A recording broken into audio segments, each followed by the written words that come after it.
The number of people visiting Las Vegas is continuing its downward trend. More layoffs at MGM Resorts. Hundreds of workers tonight now out of a job. For one of the Las Vegas Strip's biggest employers, MGM Resorts International announced Thursday that more than 500 positions are being eliminated. Airline bookings and future hotel bookings starting to drop somewhat, both internationally and domestically. 60 billion tourist dollars we have lost this year already. 33,000 jobs lost in the month of June. I saw a maggot say, "What a great week for taco." Really? We will probably never come back again. This is probably our last visit. Vegas is falling, and no one can stop it. Las Vegas was once untouchable, a shimmering desert oasis, the capital of entertainment, a place where dreams were sold 24/7. But in 2025, the lights are dimmer, the foot traffic is thinner, and the energy that made this city iconic is fading, quietly but undeniably. In June alone, tourism dropped by over 11%, international visitors declined by 13%, and hotel occupancy fell nearly 15%. These aren't just numbers. They're warning signs. Taxi drivers sit idle for hours. Casino dealers report tips are down by half, and entire floors of hotel towers now remain unlit, not from design, but from lack of guests. At the heart of this silent decline is MGM Resorts, once the unstoppable giant of the Strip. Now it's slashing services, laying off staff, and desperately trying to adapt in a market that's changed overnight. This is not a temporary dip. This is a slow-motion collapse of a city, and perhaps a preview of something much bigger across the American hospitality industry. Because when Las Vegas starts to fall, the ripple effects won't stop at the desert. Part 1. The numbers don't lie. Vegas is losing its people. Let's talk numbers, because the numbers don't lie. And what they're telling us is this. Las Vegas is losing its people.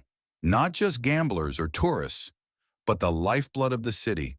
Millions of visitors who once kept the Strip alive. In June of this year, the number of domestic travelers dropped by more than 11% compared to last year. Very concerned because it's slow. When I drive down the Strip going to work in the morning and I barely see visitors out there. I've noticed it's less tourists this year, but last year was a lot more than this year. Melissa Spurgeon has worked at Fun Gifts on the Las Vegas Strip for 3 years. International visitors fell even harder, down by 13%. This is the U.S. departures area of Montreal's Trudeau Airport, which is particularly quiet at the height of summer. And one of the most visible signs Canadians are staying away.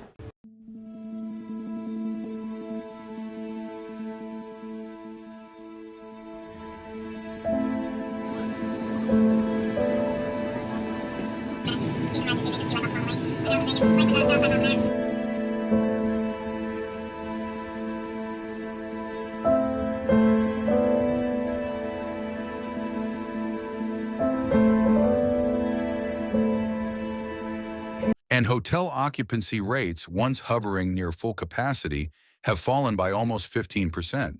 According to a Friday report from the LVCVA, hotel occupancy dropped to 76% in July. That's about a 7% drop from last year. International tourism is definitely down. Over 50%. Over 50% of the people I get in my store are international people, and I see that as down, especially from Asia. These are not small dips. In a city that depends on volume, bodies in rooms, seats filled, hands playing the tables, a 10% drop isn't a slowdown, it's a red alert. And that's exactly what's happening on the ground. Walk down the Strip on a weekday and you'll see it for yourself. Rows of empty slot machines, valets with no cars to park, buffets that once had hour-long waits now sit half empty or are shut down completely. Taxi drivers report waiting 2, sometimes 3 hours between fares. And many hotel employees say their tips, once a reliable source of income, have been cut in half. A year ago, I was making anywhere from 150 to 200 a day. Now I'm making anywhere from 50 to 60 a day. The energy, the rhythm, the pulse of Las Vegas is fading. And it's not because people stopped loving Vegas. It's because for many it's become too expensive, too complicated, or simply no longer worth the trip. The food is crazy, absolutely crazy, the food prices. So that's a big deterrent to us. Which, you know, they moved the resort fee. Every time we would come, the resort fees went higher to the point where they were $50. What surprised me was the food. The food has increased so much. The buffets are so expensive now. It's like, I don't know, unexpected maybe. What we're seeing is not a single bad month, but a new pattern. One where Las Vegas, for the first time in decades, is struggling to fill its rooms, its streets, and its casinos. And if that pattern continues, the city may be facing a deeper crisis than it's willing to admit. Part 2, MGM, cutting back, quietly collapsing. And at the center of this quiet unraveling stands a giant, MGM Resorts. For decades, MGM wasn't just a casino operator, it was the face of Las Vegas. With properties like the MGM Grand, Bellagio, Luxor, and Excalibur, it dominated the Strip, employing thousands and welcoming millions. But now the same company is cutting back, fast and under the radar. At Excalibur, guests arriving for a weekend getaway find there's no bellhop to greet them. The valet stand is empty, concierge desks are closed, and signs point guests to mobile apps instead. At Luxor, the once popular buffet has been permanently shuttered. Spa services, room service, and daily housekeeping at multiple MGM properties are either limited or eliminated entirely. And these cuts aren't just about convenience, they're about survival. Internally, MGM is slashing costs wherever possible. From front desk staff to behind-the-scenes maintenance crews, reductions are hitting every department. Company projections show a 3% drop in profitability this year, small on paper, but massive in a razor-thin margin industry. Behind closed doors, board meetings have reportedly grown tense. Some insiders suggest that CEO Bill Hornbuckle's position may no longer be secure. Whether that's true or not, one thing is clear. MGM is no longer in growth mode. It's in retreat. And for a company that once symbolized the future of Las Vegas, this slow-motion pullback is more than just a financial adjustment. It's a warning sign. Because when the biggest player in town starts quietly collapsing, the rest of the city is sure to feel the tremor. Part 3, the deeper problem, an outdated business model. The problem in Las Vegas runs deeper than empty rooms and layoffs. At the core of this crisis is a business model that no longer matches reality. For decades, the Vegas formula was simple. Attract middle-income tourists, keep them entertained, and make money on everything from blackjack tables to buffets. But in 2025, that model is cracking.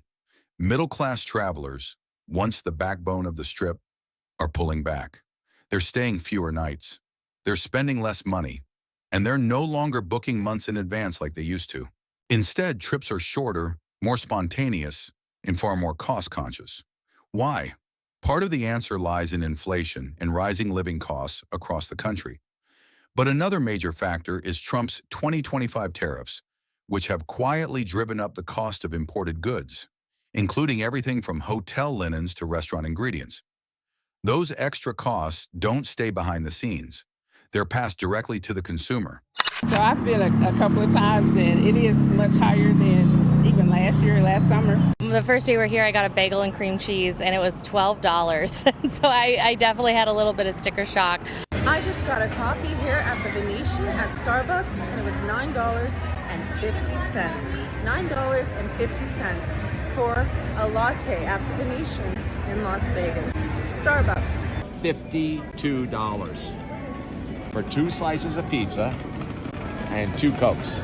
1 buffalo chicken sandwich, waffle fries, a Diet Coke, and a vanilla milkshake. And guess how much the bill came up for? $80 Canadian. This is 50 USD. If you convert it, it's like almost $80. Everything is just so prohibitively expensive. Like buffets are over $80. Even just to park on the Strip was $20 for an hour. Room rates go up. Resort fees sneak higher. Even a simple meal on the Strip can now feel overpriced to the average visitor. So guests spend less. And when guests spend less, resorts cut services. When services are cut, employees lose hours or lose their jobs entirely. And when workers suffer, So do the neighborhoods and families that rely on Las Vegas tourism to survive. It's a domino effect, and right now that domino line is collapsing from both ends. Not because people don't want to visit Las Vegas, but because the system built to serve them no longer fits how they travel, how they spend, or what they can afford. Las Vegas didn't lose its appeal. It lost its connection to the everyday traveler. And without that, the old business model is not just outdated, it's broken. Part 4, can Vegas be saved, or is it too late? So the question now is, can Las Vegas be saved, or is the decline already too deep to reverse? MGM certainly thinks there's a path forward. The company recently announced a full renovation of the MGM Grand, set to begin this fall. The goal? To create a premium experience that will attract higher spending guests and reignite interest in one of its flagship properties. It's a bold move, and a costly one, because in the current climate, reinvesting in Vegas isn't just a gamble. It's a test of whether luxury upgrades can revive a market built on mass tourism. CEO Bill Hornbuckle has publicly pushed back on the doom and gloom narrative. He insists Las Vegas is not dead. And yes, there are still signs of life. High-end suites are booking, conventions are slowly returning, and international visitors, while down, haven't disappeared. But optimism can't erase hard math. Vegas still depends on volume, and right now that volume is shrinking. Even the best renovations won't fix a city where the average traveler feels priced out or underserved. Another issue? State and city policies continue to favor luxury development, high-rise towers, boutique hotels, exclusive nightlife. But what about the middle? The tourists who filled the standard rooms, dined at casual restaurants, and played the $5 blackjack tables? They're being left behind. And Las Vegas without its middle-class foundation is like a stage without an audience. You can upgrade the lights, you can polish the set, but if no one shows up, the show still ends. So what happens next? Las Vegas isn't crashing with noise and chaos. It's deflating, slowly, silently, and dangerously. And that's what makes this crisis so unsettling. Because when decline doesn't scream, people ignore it until it's too late. MGM's cutbacks, the drop in tourism, the empty tables and quiet streets, they're all signs of a system under strain. And that strain isn't unique to Las Vegas. What we're seeing here is a reflection of a national pattern. Across the U.S., the hospitality industry is grappling with the same challenges: rising costs, shifting consumer habits, and outdated infrastructure that no longer meets traveler needs. Vegas just happens to be where the cracks are showing first and widest. This isn't just about casinos. It's about what happens when an entire economy is built around people spending money they no longer have. It's about what happens when a city bets everything on a model that stops working. Vegas in crisis isn't a headline, it's a warning. And if the industry doesn't evolve quickly and decisively, what's happening on the Strip today may spread to resorts, hotels, and tourist hubs across the country.